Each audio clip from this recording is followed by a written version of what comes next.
Quiero darle la bienvenida a todas las personas que nos están visitando el día de hoy. Me veo contento, hermano Ángel, ¿no? Tienes visita. Bienvenida a las hermanas.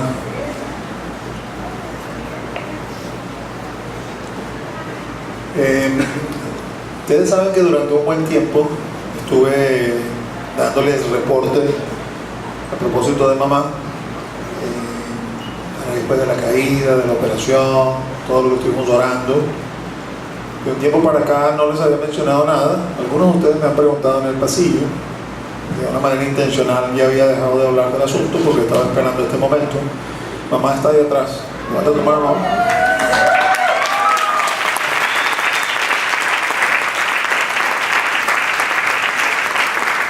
Dios es bueno y su misericordia es para siempre.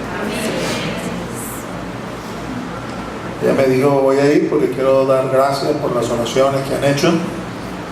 Cuando llegó al pasillo me dijo, pero no me hablas yo, ojalá tú estés. Así que, como ustedes pueden apreciar, mamá ya está bien, gracias a Dios. Mamá camina de nuevo, tiene que caminar con bastón, pero camina. El médico le realzó eso, que a la edad de mamá no siempre las personas, aún después de haber sido operadas y haberle sido colocada su prótesis, queriendo decir con eso que la fractura se sana, no necesariamente vuelven a caminar. Y por eso estamos agradecidos y estamos contentos, pues, ¿no? Quiero una vez más agradecerles sus oraciones, no solamente las que han hecho por mamá, también muchos de ustedes saben que papá partió con el Señor en noviembre del año pasado y estuvieron orando todo ese tiempo y luego han estado orando tanto por mamá y mi hermana y la familia, pues, en general, que la paz de Dios, que sobrepasa todo entendimiento, pueda confortar. Quiero expresarles, pues, que mi familia, mamá, estamos agradecidos, contentos. Agradecemos sus oraciones, agradecemos que sigan orando por mi hermana Luisa, para que, bueno, el Señor la visite y pueda ser sana. Muchos de ustedes saben, pues, que ella tiene una condición médica irreversible y que solamente la gracia de Dios puede sostenerla y puede mantenerla. En fin, mis amados, quiero glorificar el nombre del Señor, pues, por el milagro hecho, y quiero también darle gracias a cada uno de ustedes por habernos acompañado en oración, porque sé que también muchos de ustedes siguen orando.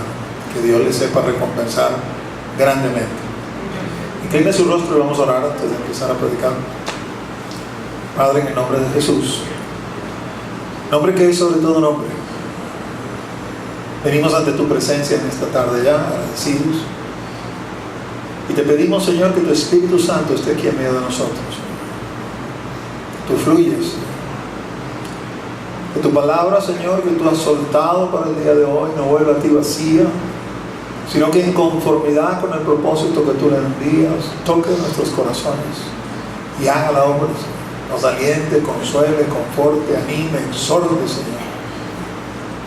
Pero que, mi Dios, Señor, seamos movidos por esa palabra para continuar peregrinando, para continuar, Señor, avanzando en esta carrera que tenemos por delante, Señor, en la cual no queremos quedar postrados, sino que queremos alcanzar la meta, Señor, el premio del supremo llamamiento en Cristo Jesús. Por eso corremos, Señor, por eso nos esforzamos, por eso nos negamos, por eso estamos aquí, Señor. Así que te pido, mi Dios, que abra nuestro entendimiento, dando espíritu de sabiduría y revelación, que nos permita comprender tu palabra y beber de ella todo lo que tú, mi Dios, has dispuesto para este día. Amén. Venimos hablando, mis amados, de recompensas eternas. En la segunda prédica, la primera la hicimos el mes pasado. Esas prédicas están en la página de la iglesia. Hay los audios de la prédica. He tenido algunos problemas con los videos, pero algunos videos están montados en YouTube. Si quiere escuchar los audios de la prédica, se mete en la página de la iglesia y ahí están. Donde está la primera prédica en este orden de ideas de las recompensas eternas. La idea de hablar de recompensas eternas es enfocarnos en lo que es el fin de la vida. Creo que bueno, no es un secreto, aunque quizá usted no piense en eso todos los días, que si algo tenemos seguro, todos los que estamos aquí reunidos en esta sala, es que nos vamos a morir. Por más que queramos evitarlo, por más que queramos postergarlo, por más que queramos evadirlo, así está escrito. el hombre debe morir. Y la muerte representa el fin de esta carrera, el final. Y no sé, pues, si te pones a pensar en eso, Eclesiastés 7 dice que hay más sabiduría en la casa del luto que en la casa del banquete. Porque el hombre que va a la casa del luto pone eso en su corazón sabiendo que ese es el fin de todos los hombres. Cuando lees Hebreos en el capítulo 9 nos dice: está escrito que los hombres mueran una sola vez y después de esto el juicio. Quiere decir, mis amados, que cuando morimos no hay otra esfera, no hay otro lugar, no hay un purgatorio, no hay un sitio de espera, no hay un sitio de descanso, no. La Biblia dice, una vez que tú te mueres, viene el juicio. Es el momento de entregarle cuentas a Dios. De todo lo que ha sido hecho en el cuerpo, haya sido bueno, haya sido malo, dice también la Escritura. Entonces, quizás no sea así como tú lo estás viendo, pero así me lo imagino yo, ¿no? Este es el recibimiento que yo quiero cuando yo muera. La palabra del Señor dice que debes trabajar para Él, para el Señor, no para ti mismo, sino para Él, de una forma tal que cuando llegues a su presencia, habiendo terminado esta carrera, las palabras que escuches de sus labios sean: buen siervo y fiel, entra en el gozo de tu Señor.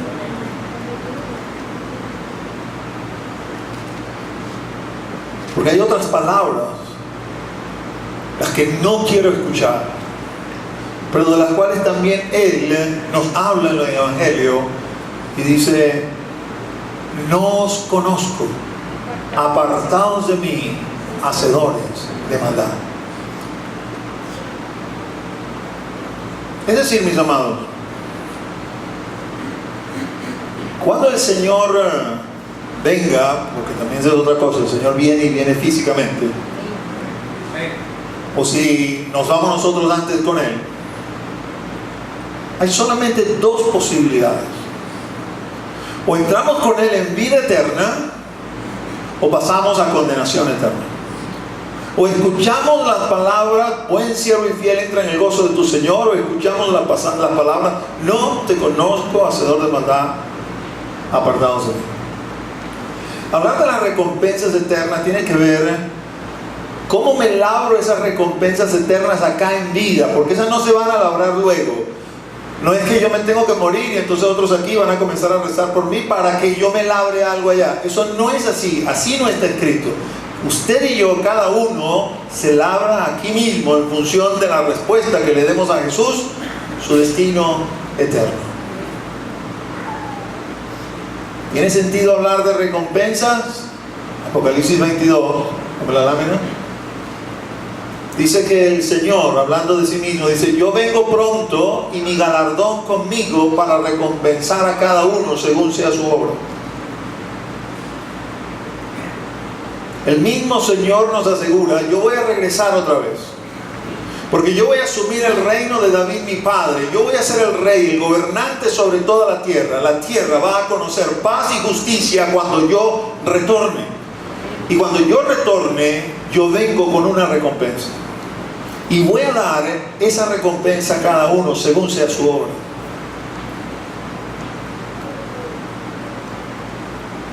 Es menester que nosotros analicemos esto que está acá, ¿no? Porque pudiera uno malentenderlo y pensar que cuando dice cada uno según sea su obra, referirse al evento, vamos a decir que es que me tengo que portar bien, tengo que hacer bien las cosas para poder alcanzar la vida eterna. Y la verdad es que primero alcanzas la vida eterna y después te portas bien porque tienes la vida eterna. Ese es el orden real de Dios. Cuando el Señor dice: yo vengo a dar recompensa a cada uno según sea su obra, lo que nos está queriendo decir, dependiendo de si creíste o no creíste, si pusiste o no pusiste tu fe en mí, ya tú tienes una recompensa. Y esa recompensa la comienzas a experimentar desde acá, en el sentido que la puedes vivenciar, así sea, vamos a decir, a través de un espejo, y finalmente la adquieres, la redimes, la consumes cuando finalmente termina la carrera. Pero se labra desde aquí. Es decir, mis amados, Usted no va a entrar al cielo porque usted se porte bien. Usted va a entrar al cielo porque usted cree en Jesús. Dicho de otro modo, si usted se porta bien, pero usted no cree en Jesús, usted no va a entrar al cielo. Porque ninguno de nosotros satisface la justicia de Dios. Ninguno de nosotros es igual a Dios para ponerse ojo a ojo, cara a cara con Él y decirle: yo he hecho bien las cosas, tú me debes y tienes que dejarme entrar. Eso nos constituiría o a nosotros en dioses o a Él en un hombre. Y no es así. Él coloca los estándares, Él coloca los niveles. Tú crees en mí, yo te constituyo en mi hijo, y porque tú eres mi hijo, tú vas a hacer bien las cosas porque vas a dar testimonio de mí. Pero no es porque haces bien las cosas que tú vas a entrar o yo te debo algo. Lo único que yo demando de ti es que tú creas en mí. El que en mí cree no morirá eternamente. Así que permítame también decir esto, quizás no es para todos, porque sé que tengo aquí algunos duchos en la materia, algunos teólogos, exégetas, que escudriñan la escritura y que cuando ven recompensas eternas, entonces ya seguro el pastor va a comenzar a hablar de la piedrecita blanca, de nuevo nombre que solamente conocen. Sí, yo voy a hablar de eso, pero después. Porque no tiene sentido hablar de esas cosas si tú no estás corriendo la carrera que tienes que correr. Si yo comienzo a hablarles aquí en general de todas estas otras recompensas que el Señor dice: vas a estar conmigo en mi templo, no vas a salir, puedes ser parte de unos 144,000 y cualquier cantidad de cosas que promete el Señor, corona de vida, corona de justicia, usted puede creer que puede aspirar a eso sin haber creído. Y entonces yo le estoy enseñando mal, porque usted no puede aspirar a eso si usted primero no ha creído. Después que usted cree y está en la senda de justicia, usted puede aspirar a cualquiera de estas otras recompensas. Voy a llamarlas adicionales o recompensas menores, pero las recompensas, llamémoslas mayores, que las obtenemos aquí y ahora, vienen por el creer en Él. Son tan simples como dos recompensas. Vamos a la lámina siguiente. Este es el Señor hablando en el Evangelio de Juan. En el Evangelio de Juan Él dice, versículo 24, 5:24: de cierto os digo, el que oye mi palabra y cree al que me envió, tiene vida eterna y no vendrá a condenación, mas ha pasado de muerte a vida. Y el versículo 29 dice: y los que hicieron lo bueno saldrán a resurrección de vida, mas los que hicieron lo malo a resurrección de condenación. Este pasaje de Juan 5 es tan aplicable a nosotros el día de hoy. Fíjese una cosa, déjenme primero ponerle en contexto para que usted entienda. Jesús, no sé si usted sabe eso, pero Jesús fue enviado al pueblo judío. Jesús no fue enviado al pueblo gentil.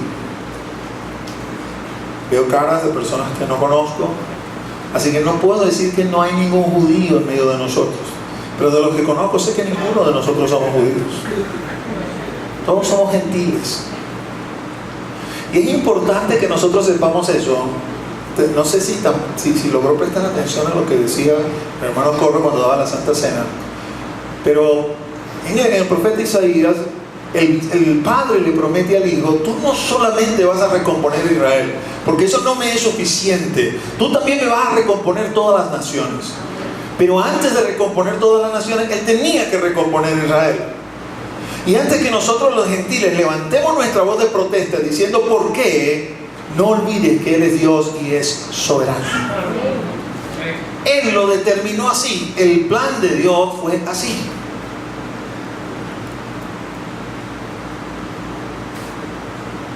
Así que Él está hablando al pueblo de Israel, porque fue enviado a la nación de Israel. Y la nación de Israel se sentía justa en sí misma, se sentía buena. Porque nosotros somos el pueblo escogido. Porque nosotros somos descendientes de Abraham. Porque nosotros somos herederos de las promesas. Así que cuando usted lee este discurso, los judíos se sintieron ofendidos. Ya va, tú tienes que llevarle este discurso a los gentiles, no a nosotros. Porque son ellos que si no creen, obviamente no iban a pensar en la palabra de Jesús, sino en la palabra de Moisés, están en condenación. Pero nosotros creemos en Moisés, nosotros no estamos en condenación. ¿Qué discurso es este que tú nos vienes a dar de que si creemos en ti?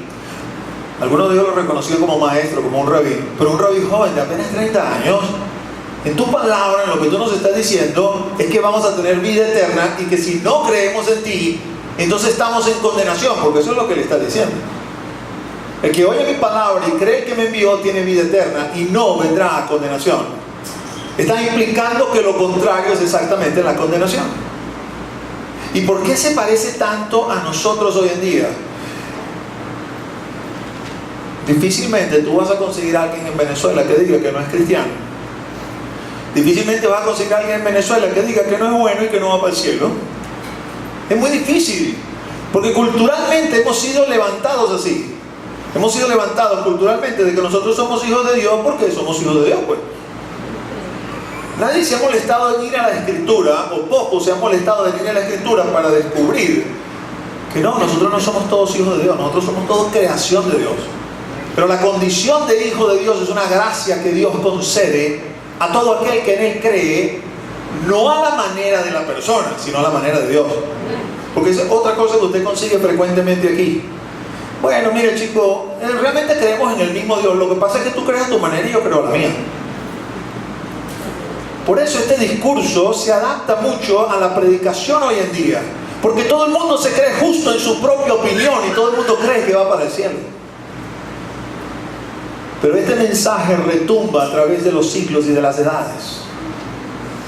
Este mensaje de Jesús dice: solo el que en mí cree. Ese escuchar que dice ahí, el que oye mi palabra. Ese escuchar la palabra no es escuchar la palabra, oír la palabra al estilo venezolano, al estilo criollo, ¿no? Que entra por un oído y sale por el otro oído. No. Ese oír, aunque ahí estuvo, originalmente fue escrito en griego, ¿no? Pero estamos hablando de un contexto hebreo. Viene de la palabra hebrea Shema. Shema quiere decir oír y obedecer. En muchas porciones del Antiguo Testamento, donde usted lee en castellano obedecer, la palabra hebrea es Shema. Shema, escucha. El que me escucha. El niño lo podemos llevar aquí a la escuela dominical sin problema. Aquí hay una clase para bebés.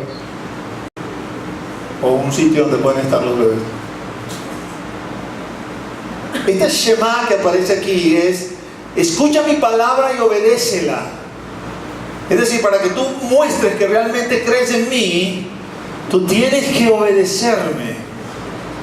Si tú no me obedeces, no hay manifestación ni demostración de que tú crees en mí. Atención acá, mis amados, no permitan que un niño distraiga la atención, no. Como cuando daba clase de matemáticas, pasaba una mosca y todos los alumnos para allá, profesor, no entendí, ¿puedes explicar otra vez? No, presta atención.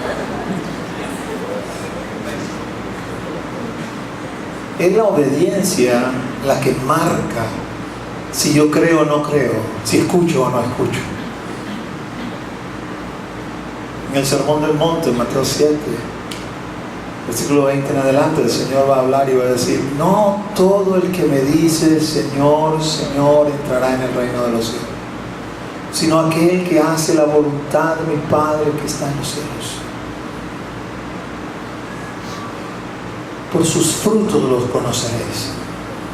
Entonces, mis amados, sí, en todo este tema de recompensas eternas, porque van en otras prédicas, vamos a llegar a ese punto de esas recompensas puntuales que el Señor ofrece a todos aquellos que son creyentes y que estimulan a los creyentes para esforzarse y ser valientes.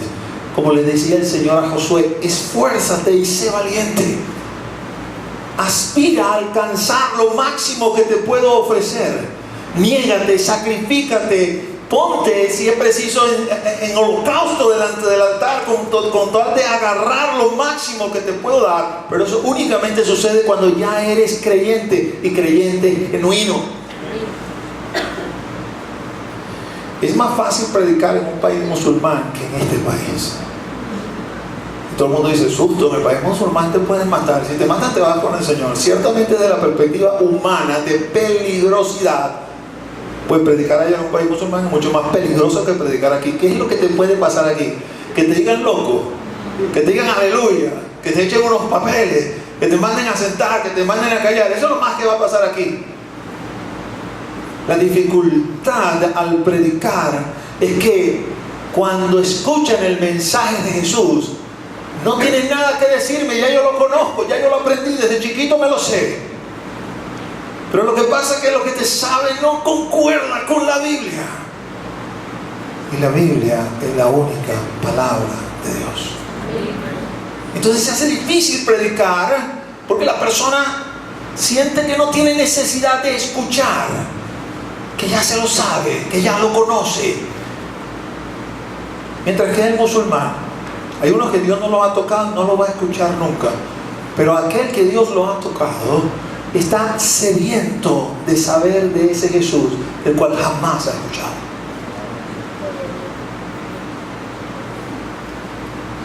¿Quieres saber si eres cristiano de verdad? Pregúntate si lo estás obedeciendo. Naturalmente uno puede ir, digamos, a una lista muy básica, muy elemental, a la que va Pablo en el libro de Gálatas, por ejemplo, que comienza hablando de cosas muy grandes, ¿no? Pecados muy grandes, porque se supone que aquel que cree en Jesús, no voy a decir que no peca, pero al menos se esfuerza en no pecar, se esfuerza en no vivir una vida de pecado, porque sabe que el que vive una vida de pecado no va a heredar el reino de los cielos, aun cuando venga acá a la iglesia. Pero Pablo comienza su lista con fornicación, adulterio, orgías, mentiras, disipación. Bueno, naturalmente, si yo digo que soy cristiano en cualquiera de sus vertientes, católico, ortodoxo o protestante, y estoy viviendo en cualquiera de estas cosas, pues la palabra me lo dice, usted no es creyente.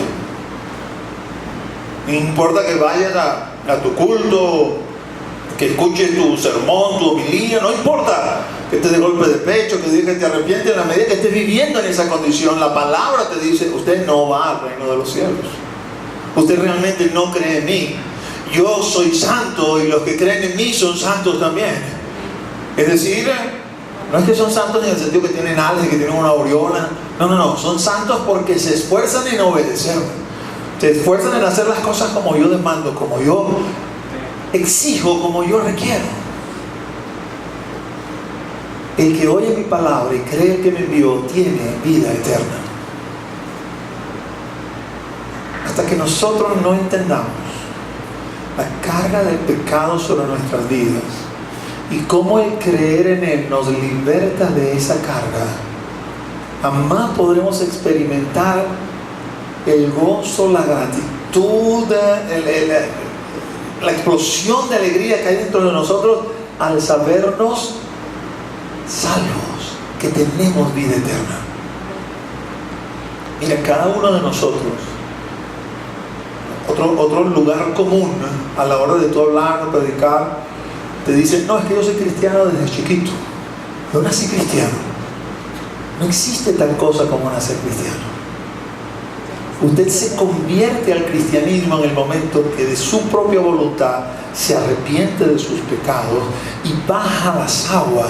Cuando usted baja las aguas, tuvo un bautismo en el primer culto, usted le está diciendo a Cristo, yo voluntariamente me identifico contigo en tu muerte, y cuando salga de esas aguas me identifico con tu resurrección para vivir en vida nueva. Ya no para mí, sino para aquel que murió y resucitó por mí. El cristiano genuino no tiene su mirada puesta en las cosas de la tierra, porque sabe que el cielo no queda en la tierra. Que casa no es aquí, nosotros vamos a casa. Tiene su mirada puesta en las cosas de arriba, en donde está Jesús, donde está nuestra vida escondida. Allí es donde tiene su mirada. De allí es que espera la recompensa. Todo lo que hacemos aquí es parte, vamos a decir, de nuestro diario vivir, de nuestra carrera, que tenemos que hacer con la mayor de las excelencias, porque lo hacemos para Jesús, pero no es el propósito de nuestra vida. No es el propósito de nuestra vida. No me estoy esforzando en vivir bien aquí en la tierra. Me estoy esforzando en hacer la voluntad de Dios aquí en la tierra para vivir bien en la vida eterna cuando esté con Él. Eso es lo que el Señor nos demanda, el que nos dice, es lo que quiero que escuches. Porque hay solamente dos recompensas: o vida eterna o condenación. Y es válido no solamente para los que estamos escuchando, ¿no? Porque te oye lo primero y bueno, piensa en la gente que está viva, pero y los que hicieron lo bueno saldrán a resurrección de vida. Están hablando ahora de los muertos, ¿no? Más los que hicieron lo malo a resurrección de condenación. Hay otras personas que piensan, mira, la vida es una sola, así que gózala y disfrútala, porque después que te mueras te entierran y se acabó, desapareciste, dejaste de ser. Otra falsedad. El Señor nos creó eternos. Eternos. Usted y yo no dejaremos de existir jamás. Una vez que hayamos muerto, viene un día que el Señor llama el día de la resurrección. En el día de la resurrección todos los muertos se van a levantar. Unos se van a levantar para una resurrección de vida, para estar siempre con el Señor, y otros para una resurrección de condenación.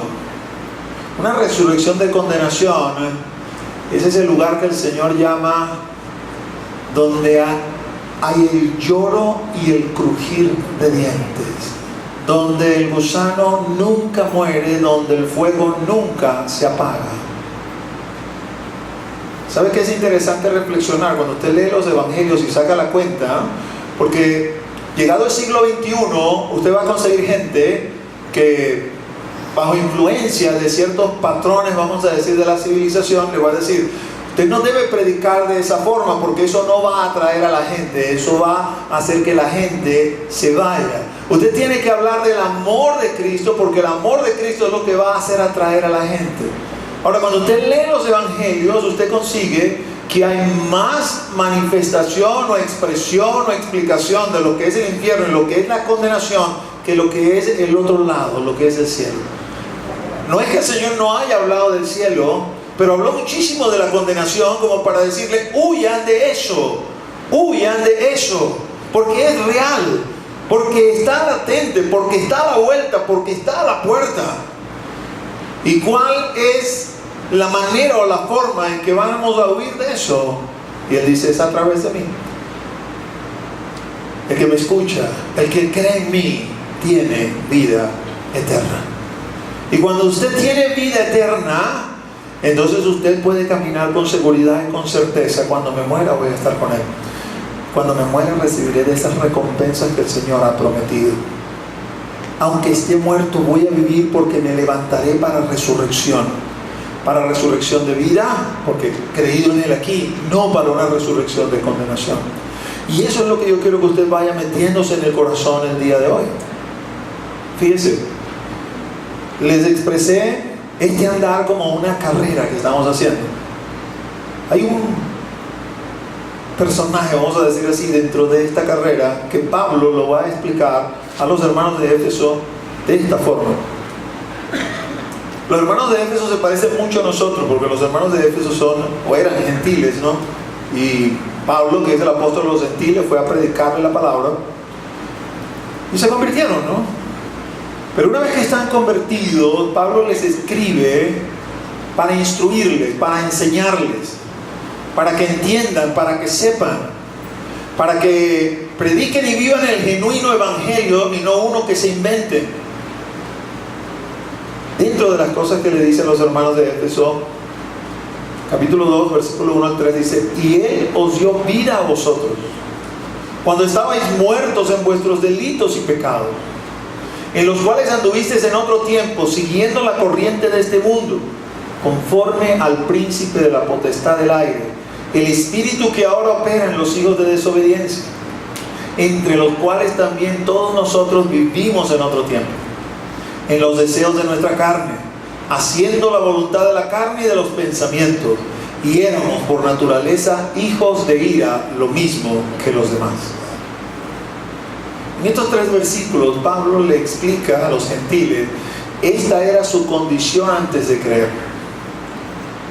Antes de que usted creyera en Jesús, quien dominaba su vida era el príncipe de la potestad del aire, que es el dueño de este mundo.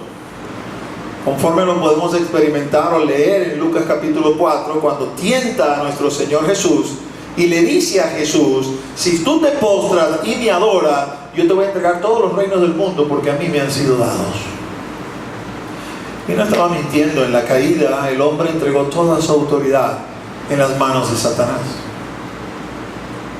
Este individuo gobierna sobre todo el mundo y ejerce su influencia. Ejercer su influencia no es que nosotros somos unos robots y hacemos lo que él dice, sino que cedemos a esa influencia y terminamos haciendo las cosas que se supone que no tendríamos que hacer.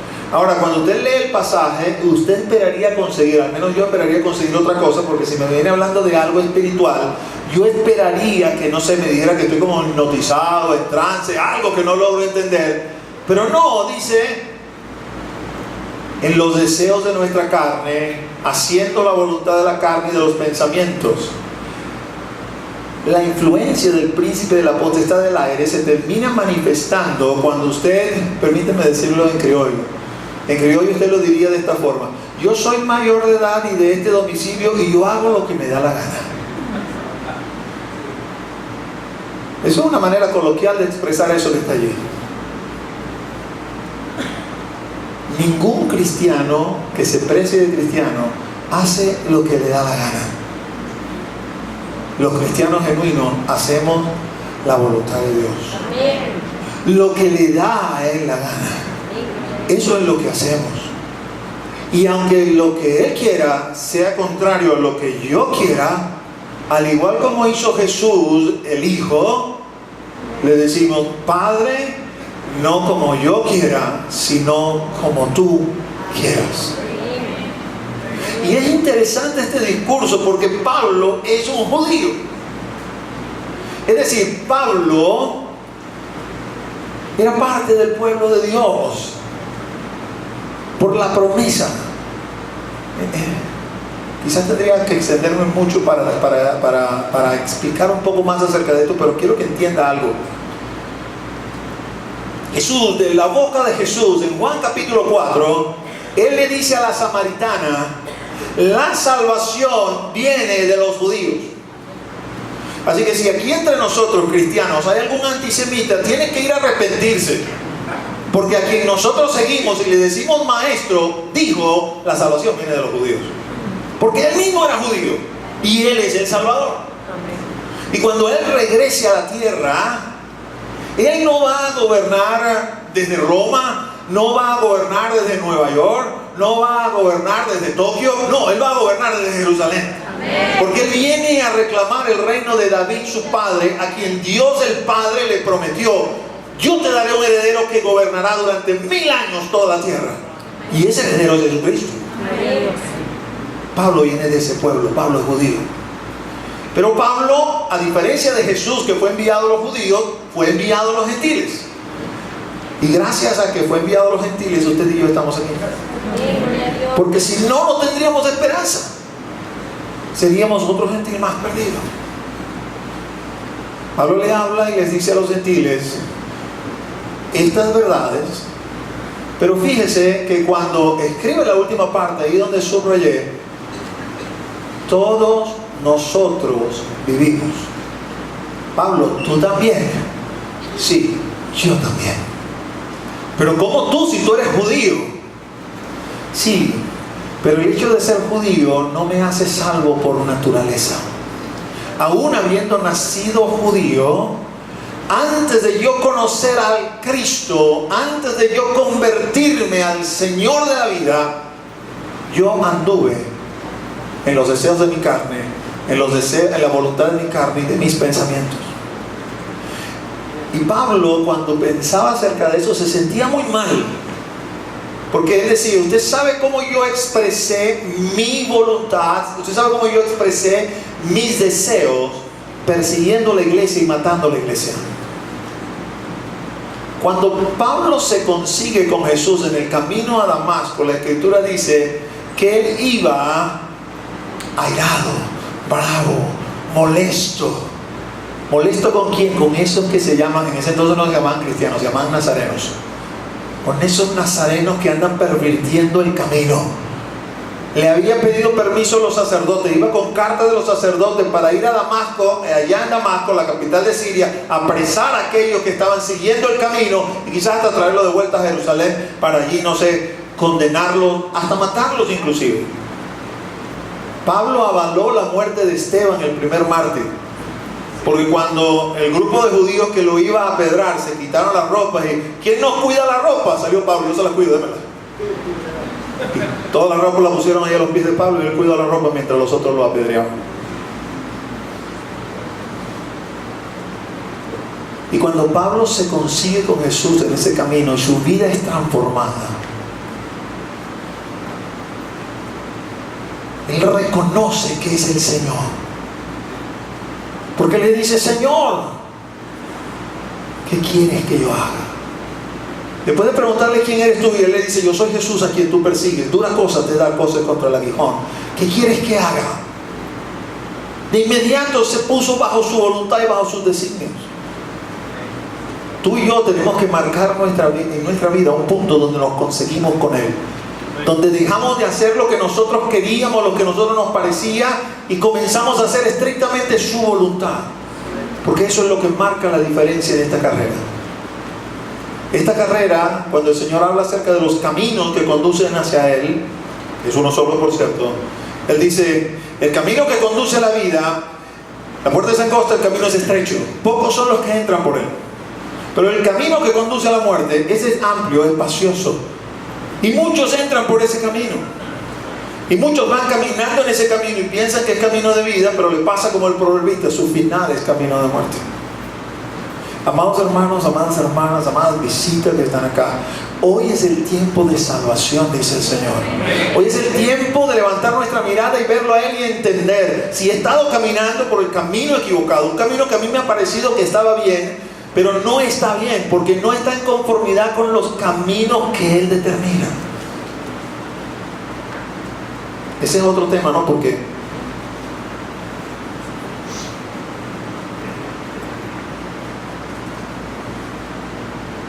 quizás nosotros pensamos que el que no está caminando bien ese camino es aquel, bueno, que anda en estas cosas que dije antes, ¿no? Fornicación y todo este tipo de cosas que no, yo no ando en eso. Pero es que el Señor realmente va tejiendo fino. A lo mejor tú no has matado a nadie, pero a lo mejor tú habitualmente practicas la mentira para quedar bien, por ejemplo, porque no quieres atender a alguien, repica el teléfono: si es Pedro, dile que no estoy. Si usted le dice eso al cristiano, probablemente el cristiano agarra el teléfono y dice: María dice que no está.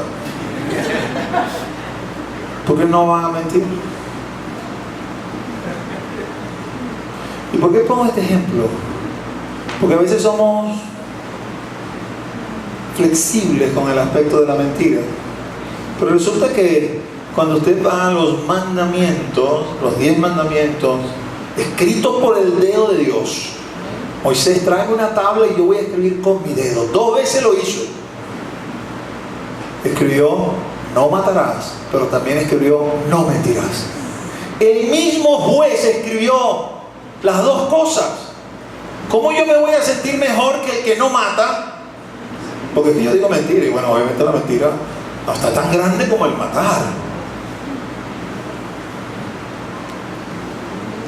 Bueno, de repente la paila ahí abajo no la calientan tanto, pero de que vamos para abajo, vamos para abajo, porque estoy faltándole al mismo juez, al mismo que decretó no mienta. Ese mismo decretó no asesines, no mates. Así que si yo hago uno o hago la otra, estoy violentando la norma del mismo juez. No sé si me logra entender. Es la misma persona. Entonces, yo tengo que examinarme, no solamente en lo grande y decir, bueno, todo está grande, todas estas cosas feas grandes, yo no hago nada de esto, sino ir más abajo también. Lea esa lista de Gálatas capítulo 5, porque después que termina de lo grande, comienza a decir, abandonen también la ira, el enojo, la amargura, la gritería, los pleitos, las contiendas. Porque es que el Señor quiere que nosotros nos parezcamos a Él. ¿Usted se imagina el Señor con pleito? ¿Usted se imagina el Señor diciendo groserías, diciendo mentiras? ¿Usted se imagina el Señor amargado? Con cara ahí, no sé, ceño fruncido, cara ahí de burro con sueño, que estoy amargado, no, Pedro, no me hable hoy. ¿Usted se imagina el Señor así? Usted y yo, cuando decimos somos cristianos, estamos diciendo somos sus discípulos. Nos parecemos a Él, estamos siguiendo. La gente hoy no puede ver a Cristo porque está sentado de arriba, pero nos puede ver a nosotros que somos sus discípulos. ¿Usted se imagina a Cristo que se comió la luz tratando de sobornar al fiscal para que no le ponga la multa?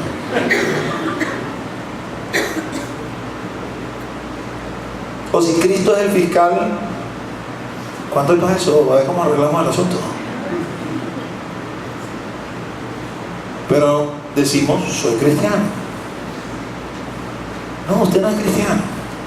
Usted está andando conforme a los deseos de su carne, de la voluntad de su carne y de sus pensamientos. Es, por naturaleza, hijo de ira, lo mismo que los demás. Si somos cristianos, mis amados hermanos, hemos tenido un encuentro con Él, nuestras vidas han cambiado. Usted quiere saber si su encuentro con Jesús, porque muchos de nosotros cuando hablamos de ese fulano encuentro con Jesús, sí, yo lo tuve, y quizás puede contar alguna experiencia. Usted quiere saber si su encuentro fue genuino, si usted realmente se consiguió con Jesús, su vida fue transformada. Porque es imposible que usted se consiga con Jesús y salga igualito como entró. Entonces usted no se consiguió con Jesús, o se consiguió con uno que usted inventó, o se consiguió con algún demonio que se hizo disfrazar. No sé qué tipo de experiencia tuvo, natural o sobrenatural, pero si no produjo cambio en su vida, usted no se consiguió con el Maestro. Porque todo aquel que se consigue con el Maestro, su vida es cambiada, su vida es transformada. Jamás será el mismo de antes. Porque Él nos cambia, nos transforma. Él nos mueve de las tinieblas a su luz admirable. Pablo sigue disertando con los gentiles y les comienza a hablar de una serie de cosas para que entiendan, ¿no? Cuando le recuerda que son gentiles, no es como pasa en algunas iglesias judíos mesiánicas hoy, no voy a decir todo, ¿no? ¿Sabe que hoy dentro de la corriente judaica hay judíos mesiánicos? Esos judíos mesiánicos son judíos que creen que Yeshua es el Mesías y por lo tanto lo adoran, o sea, lo mismo que hacemos nosotros como cristianos, pero mantienen su condición judaica guardando las costumbres judías. Es un poco alineado con lo que dice Hechos capítulo 15. En Hechos capítulo 15 liberaron de las costumbres judaicas a los gentiles, pero no se libraron ellos mismos, que eran judíos, de las costumbres judaicas.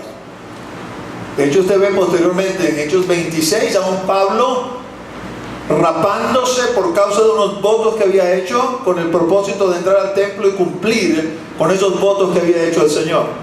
Porque Pablo, aunque era un cristiano que le predicaba a los gentiles y les enseñaba correctamente, seguía en sus tradiciones judaicas como un judío mesiánico.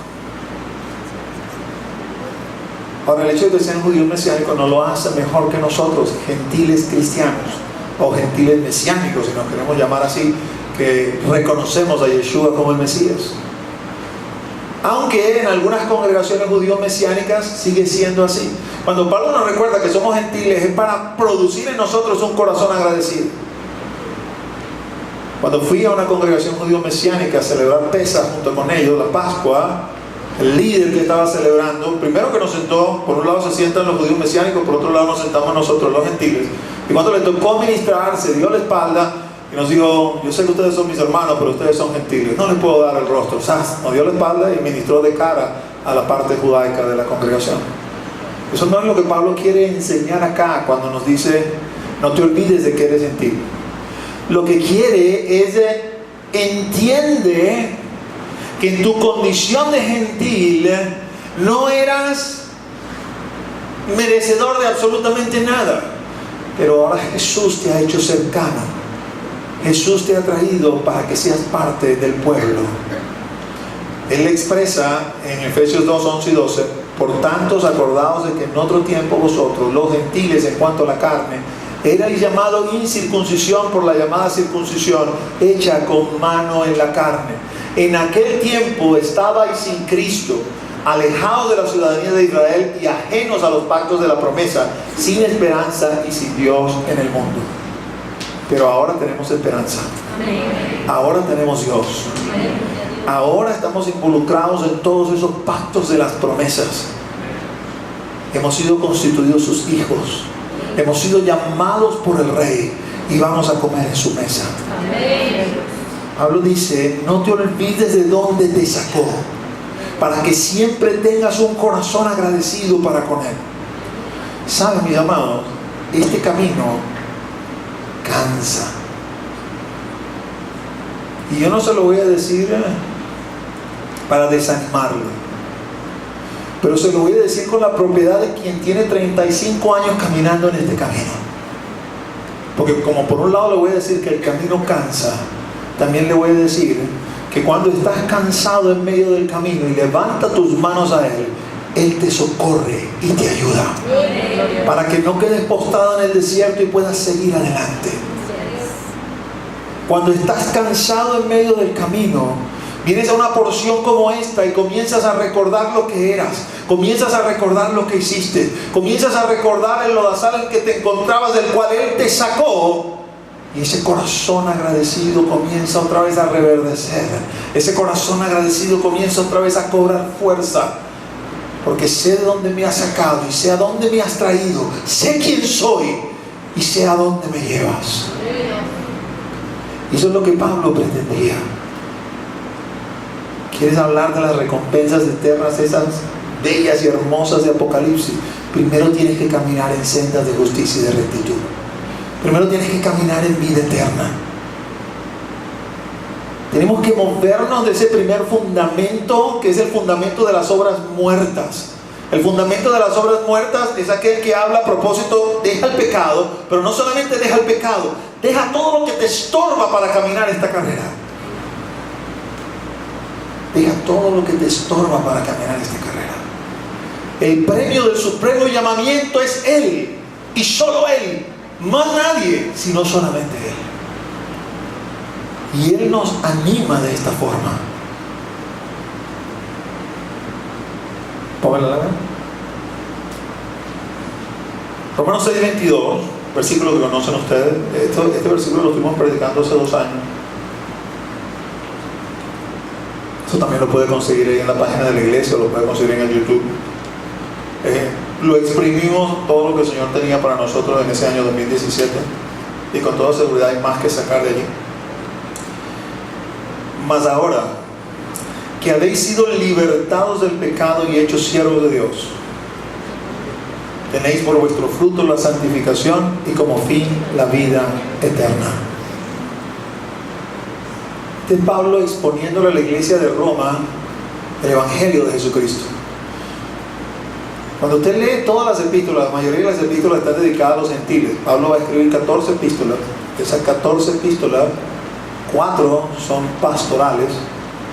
Las otras 10 van dirigidas a las iglesias. De esas 10, 9 van dirigidas a iglesias gentiles y una sola va dirigida a la iglesia judaica.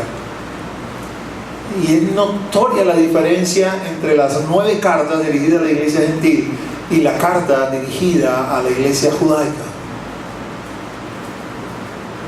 Y una de las diferencias fundamentales está en el evento pecado. la exposición de lo que es pecado y lo que el pecado trae sobre nuestras vidas en la epístola a los Hebreos es mínima. No tenía necesidad de convencer a los hebreos a propósito del pecado y la consecuencia del pecado, porque desde pequeños los habían acostumbrado y eran oidores de la ley y sabían desde pequeños, desde la sinagoga, todo esto. Pero el gentil no. El gentil estaba acostumbrado a vivir con el pecado y pensar que el pecado Dios lo iba a pasar por alto. Puedo ser fornicario y entrar al reino de Dios. Puedo ser mentiroso y entrar al reino de Dios. Puedo ser ladrón y entrar al reino de Dios. Puedo, no sé, tener 2 mujeres y entrar en el reino de Dios. Puedo emborracharme y entrar al reino de Dios. Entonces la epístola a los romanos va dirigida específicamente al pecado y su consecuencia, para hacerle ver al gentil, Dios rechaza el pecado en toda su forma y en todas sus maneras. Dios le pone una X al pecado, no lo quiere para nada. Le dice al hombre, tú no te puedes libertar del pecado. Entonces es como que, wow, me ponen esa tremenda piedra sobre mi cabeza acerca del pecado y después me dice que no me puedo libertar de él. Entonces, ¿para qué sigo viviendo, no? Pero antes de que lleguemos a ese punto de crisis, él dice, no te vayas a poner, o sea, no te entres en una crisis, porque te estoy explicando todo esto para que entienda que frente a un problema insoluble, Dios trajo la solución en Cristo Jesús. Amén. Y en Cristo Jesús, tú y yo somos libres del pecado. En Cristo Jesús, tú y yo somos libertados de esa enfermedad espiritual que nos conduce a la muerte invariablemente.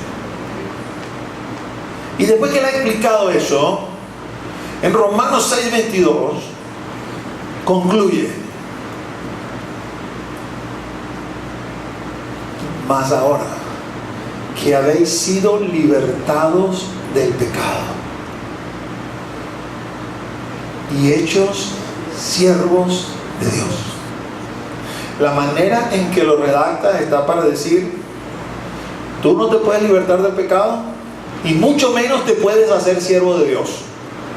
Él te tiene que libertar del pecado y después que te liberte del pecado te constituye en su siervo. No sé si logras entender eso, porque bueno, digamos que como conoces la Biblia completa, tú sabes que no nos quedamos solamente en siervos, somos hijos de Dios, ¿no? Cuando el Señor nos mudó de las tinieblas a su luz admirable, no nos colocó, vamos a decir, como los peones del país, como ciudadanos de a pie. Y lo pudo haber hecho, y solamente habiéndonos colocado allí era motivo para alegrarnos y contentarnos, porque el otro destino era ciudadano pleno pero del infierno. Que el Señor reprenda eso.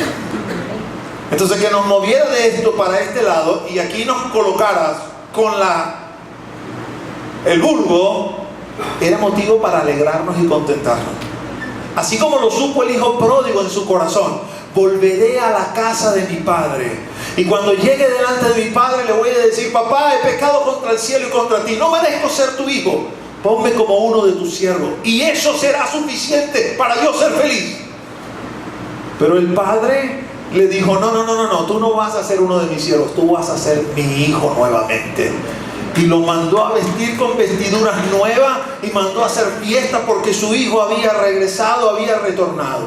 Aquí en Romanos todavía no ha hablado del hecho de que somos hijos. Dice, te constituyó su siervo. Solamente con eso tenemos que estar contentos. Solamente con esa noticia tenemos que decir, wow, esto es lo máximo. Pero una vez que nos dice, yo hice eso en tu vida, tú tienes por fruto la santificación. El fruto, mis amados hermanos, algo que usted ve.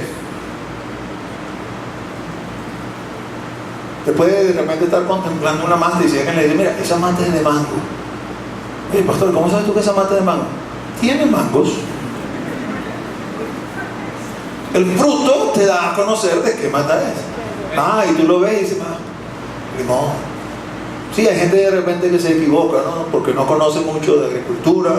Una vez iba con una hermanita y la paseamos por el campamento, era totalmente novedosa con todas esas cosas.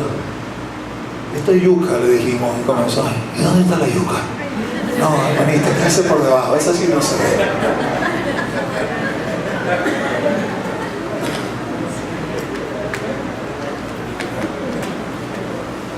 El fruto, nuestro fruto es la santificación. Cuando nos ven, santo, santa. Pero no se imaginen el santo y el santo como nos lo han pintado, ¿no? Seres así angelicales, una aureola, están así como... No, el santo o la santa son aquellos que están apartados para Dios. Aquellos que están, porque santo significa apartado, ese es el significado de la palabra, apartado del pecado, apartado para Dios.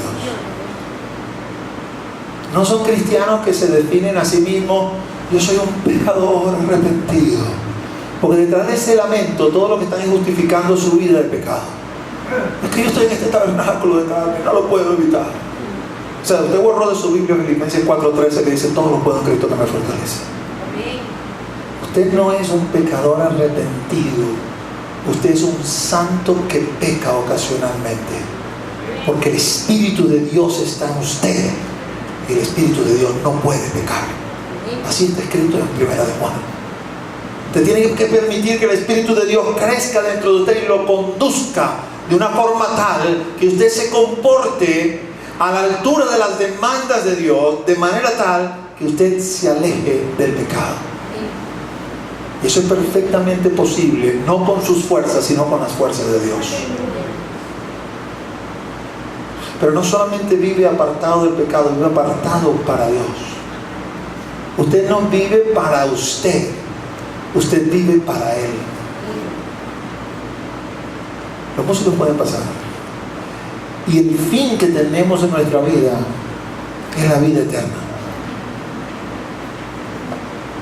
Déjame ponértelo desde esta perspectiva. Muchos de nosotros, es como algo cultural, ¿no? Quizás todos lo hemos experimentado, quizás no todos lo lograron, pero se vio quizás envuelto en esa situación. Te lo van criando y bueno, llega a cierto punto, tú tienes que estudiar, pues todo el mundo estudia. Tienes que ir a tu primaria, bachillerato, después tienes que ir a tu universidad y tienes que forjarte una carrera para que seas alguien en la vida. Y usted, vamos a decir, se mete en ese río, en esa ola. Ese es lo propio, eso es lo cultural. Eso es lo que hay que hacer. Entonces, cuando usted llega, vamos a hablar ya de la universidad. Y usted, bueno, tengo como objetivo que voy a graduarme, no sé, en 6, 8, 10 años de médico. Tengo que esforzarme para eso. Tengo que esforzarme para eso. Hay momentos en que todo el mundo va a salir a rumbear y yo no puedo ir a rumbear porque tengo que estudiar. No sé cuál será la más difícil de las materias de allí. Temo que es anatomía. Y cuando usted pasa anatomía, por decir algo, usted se siente cuasi doctor, pero no es todavía porque no se ha graduado. Aunque pasó la materia que usted consideró más difícil. Tiene que seguir esforzándose. Otra cosa que sucede es que si usted quiere ser médico, usted no puede agarrar y decir, bueno, esta carrera es muy difícil, yo mejor voy a agarrar aquí estudios internacionales, pero cuando termine estudios internacionales le voy a decir a las autoridades universitarias, pero acuérdate que yo quiero ser médico, no me des título de licenciado en estudios internacionales, dame título de médico, porque le van a decir, no, ese título tú no te lo ganaste, te ganaste el de licenciado en estudios internacionales porque eso fue lo que hiciste. ¿Cuál es el fin que persigues en tu vida? El día de tu graduación, el día de mi graduación, es el día de nuestra muerte. Ese es el día de nuestra graduación. ¿Qué persigues tú ese día? ¿Qué título quieres que te den? Porque depende de las materias que estudies aquí, en esta tu carrera universitaria bien larga, si llegamos a viejo, de eso depende el título que me van a dar. Y si tú estás procurando como fin la vida eterna, ya debes saber, si eres cristiano de años sobre todo, que eso no sucede si no le obedeces.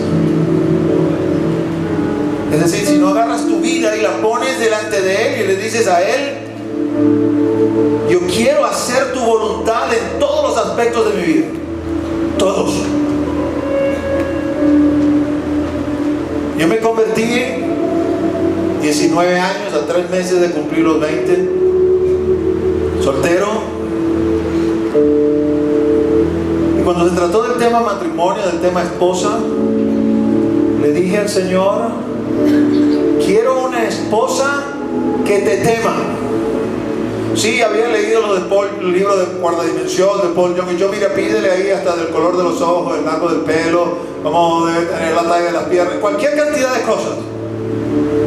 Pero me pareció que no era así como que el Señor es el genio de la botella, que tú lo frotas y te va a dar lo que tú quieres, sino que el Señor se adapta más a lo que dice la Escritura en Getsemaní, cuando Él le ora al Padre, el Hijo, y le dice: no como yo quiero, sino como tú. Yo quiero una mujer que te tema, una mujer que te ame, una mujer que te busque. Yo no sé si va a ser fea o bonita, yo no sé exactamente cómo va a ser. Yo solamente quiero que tú guardes su corazón para ti.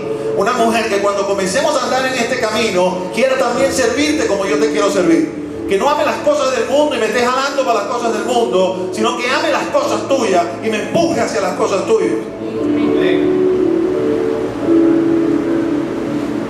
Aunque esa mujer tenga que ser como la mujer del profeta Oseas. Porque cuando uno piensa en eso, dice: oh, eso está muy bien y todo. Pero ¿qué si te pasa como Oseas? El profeta Oseas, el Señor le dijo: te vas a casar con una prostituta y la vas a amar así como yo amo a Israel. Y le vas a mostrar al pueblo de Israel, cuando te pregunte: tú eres profeta, ¿cómo te casas con una mujer de esa categoría? Le vas a decir: porque así dice el Señor, así te amo yo a ti, oh Israel. Tú que eres como una mujer adúltera, yo no he dejado de amarte y sigo siendo marido para ti. Y Dios transformó a esa mujer.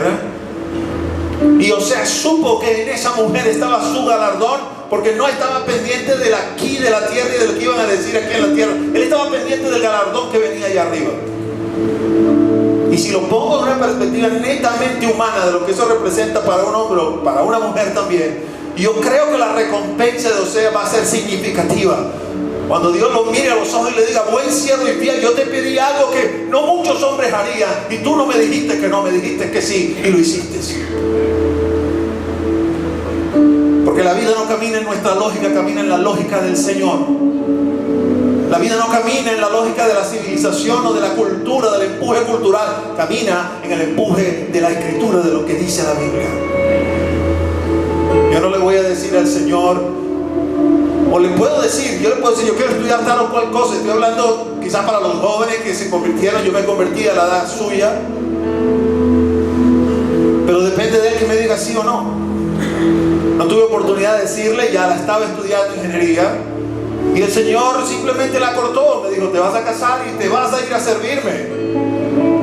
Y nos casamos y le fuimos a servir. Ambos cortamos nuestros estudios por mandato de Dios.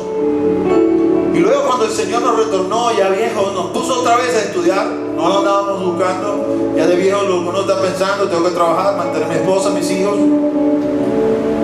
Pero algo totalmente diferente a lo que uno había hecho. Y terminamos los dos graduados de profesores. Y cuando entré a trabajar en el colegio de los misioneros acá en Caracas, que lamentablemente ya no está, entendí por qué el Señor quiso eso. Ahí tuve oportunidad de predicarle a gente de otras culturas. Paradójicamente, en ese colegio, a pesar de ser el profesor de matemáticas, es donde tengo los alumnos que más me aprecian. A pesar de que muchas veces le dije: lo peor que a usted le pudo haber pasado es conocerme a mí, porque yo le he anunciado la palabra del reino y ahora no tiene cómo decirle al Señor que no, o que no sabe.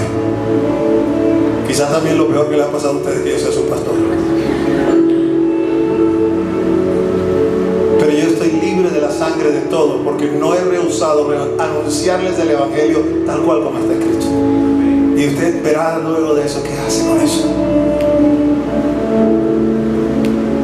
Me ministra mucho Diana Molina. Diana Molina un día me dijo: pastor, ya descubrí para qué soy ingeniero mecánica.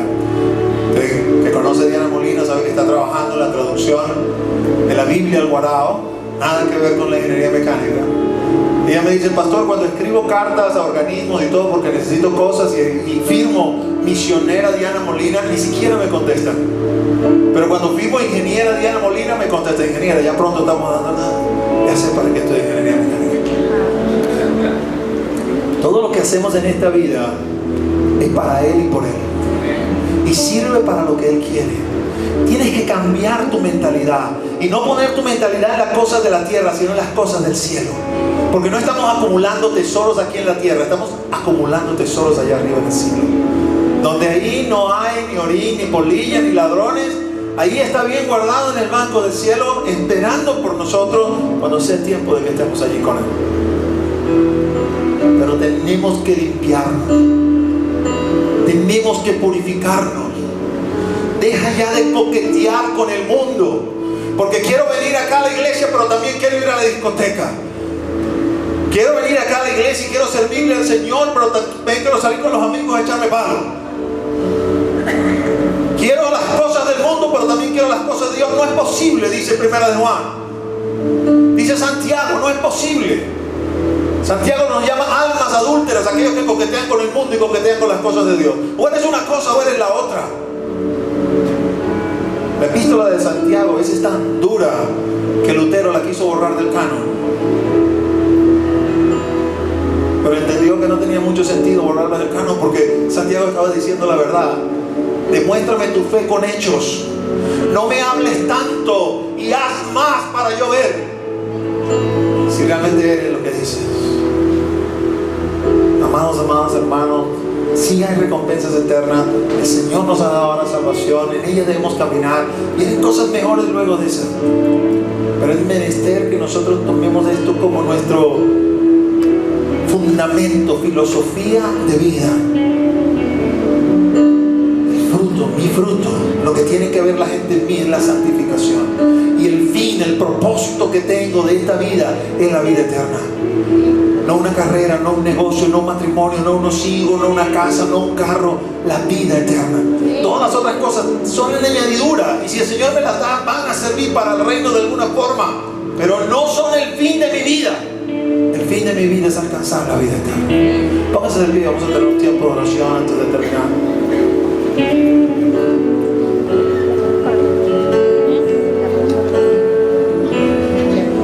Levanten sus manos hacia el cielo. Y ahí donde estás, comienza a darle gracias al Señor porque Él te ha salvado.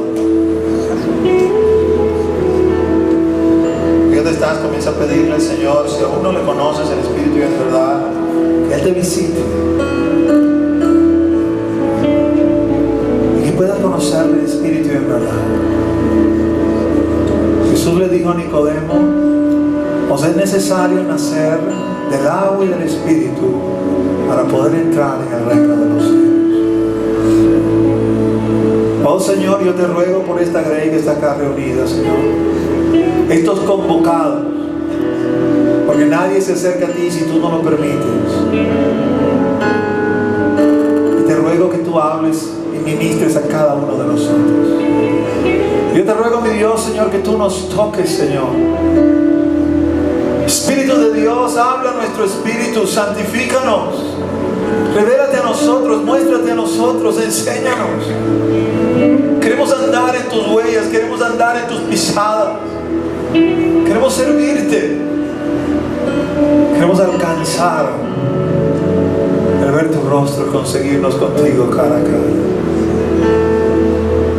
Aquí está tu iglesia, aquí está tu pueblo, aquí está tu gente. Ven sobre ellos, Señor, y tócale, Señor. Oh, ven sobre ellos, Señor, y ministra sobre sus vidas. Espíritu Santo de Dios, tú que estás aquí en esta hora, glorifícate en cada corazón y en cada alma. Vamos a cantarle al Señor. Piensa en lo que estás cantando. Imagínate ese momento.